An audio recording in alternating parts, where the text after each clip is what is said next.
मोदी सरकार में अलग अलग विभागों की जिम्मेदारियां निभा चुके किरेन रिजिजू की केंद्रीय कानून मंत्री पद से विदाई हो गई है।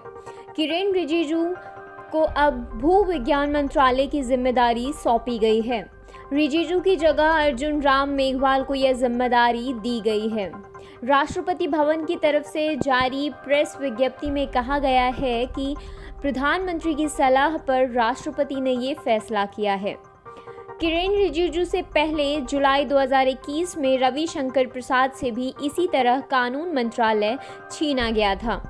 कानून मंत्री के तौर पर रिजिजू के कार्यकाल में जजों की नियुक्ति के मुद्दे पर उनके और न्यायपालिका में टकराव की खबरें अक्सर सुर्खियां बटोर रही थी। रिजिजू शीर्ष न्यायपालिका में जजों की नियुक्ति वाले कॉलेजियम सिस्टम पर सार्वजनिक तौर पर तीखे हमले करते रहे हैं। वह इसे अपारदर्शी सिस्टम बताते हुए आलोचना करते रहे हैं। बता दें कि किरेन रिजिजू बतौर केंद्रीय कानून मंत्री लगातार चर्चा में रहे और उन्होंने मुखर होकर न्यायपालिका और सुप्रीम कोर्ट की कॉलेजियम व्यवस्था पर सवाल खड़े किए। इससे न्यायपालिका बनाम सरकार जैसी स्थिति बनी और इसके चलते सरकार को असहज स्थिति का भी सामना करना पड़ा। रिजिजू को केंद्रीय कानून मंत्री के पद से हटाने के पीछे यह भी एक वजह मानी जा रही है। तो आइए अब हम आपको बताते हैं किरेन रिजिजू की कुछ चर्चित बयान।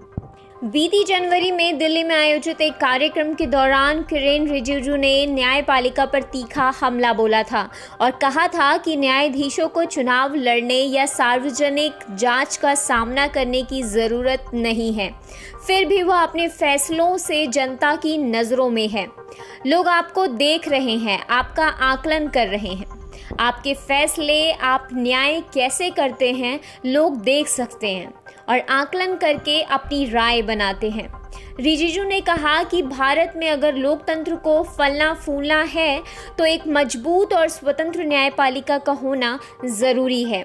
हालांकि रिजिजू ने ये भी कहा कि सरकार और न्यायपालिका के बीच मतभेद हो सकते हैं, लेकिन विवाद नहीं है। रिजिजू ने कहा था, कुछ लोग चाहते हैं न्यायपालिका विपक्ष की भूमिका निभाए। हाल ही में मार्च में किरेन रिजिजू ने दावा किया था कि कुछ सेवानिवृत्त न्यायाधीश जो भारत विरोधी गिरोह का हिस्सा हैं, ये लोग कोशिश कर रहे हैं कि भारत की न्यायपालिका विपक्षी दल की भूमिका निभाए। रिजिजू ने कहा था कि कुछ लोग अदालत भी जाते हैं और कहते हैं कि कृपया सरकार पर लगाम लगाएं, कृपया सरकार की नीति बदलें। ये लोग चाहते हैं कि न्यायपालिका विपक्षी दल की भूमिका निभाए, जो संभव नहीं हो सकता।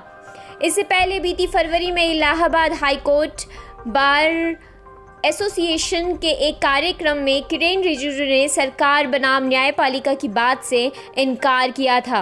कहा था कि देश में न्यायपालिका बनाम सरकार जैसा कुछ नहीं है। यह लोग हैं जो सरकार का चुनाव करते हैं, सर्वोच्च हैं और देश भारत के संविधान के अनुसार चलता है।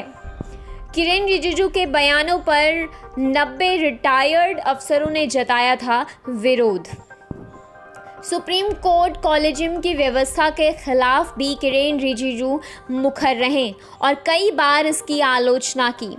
किरेन रिजिजू के बयानों के चलते ही बीते कुछ माह पहले ही 90 रिटायर्ड अफसरों ने इस पर नाराज़गी जताई थी और कानून मंत्री को पत्र लिखा था। अफसरों ने पत्र में लिखा था कि कानून मंत्री ने कई मौक़ों पर जजों की नियुक्ति के कॉलेजियम सिस्टम और न्यायिक स्वतंत्रता पर ऐसे बयान दिए जो सुप्रीम कोर्ट पर हमला लगते हैं। पत्र में किरेन रिजिजू के बयानों की निंदा की गई और कहा गया कि न्यायिक स्वतंत्रता से समझौता नहीं किया जा सकता। वकीलों के एक ग्रुप ने भी किरेन रिजिजू के बयानों का विरोध किया था और कहा था कि उन्होंने संवैधानिक मर्यादाओं का उल्लंघन किया है।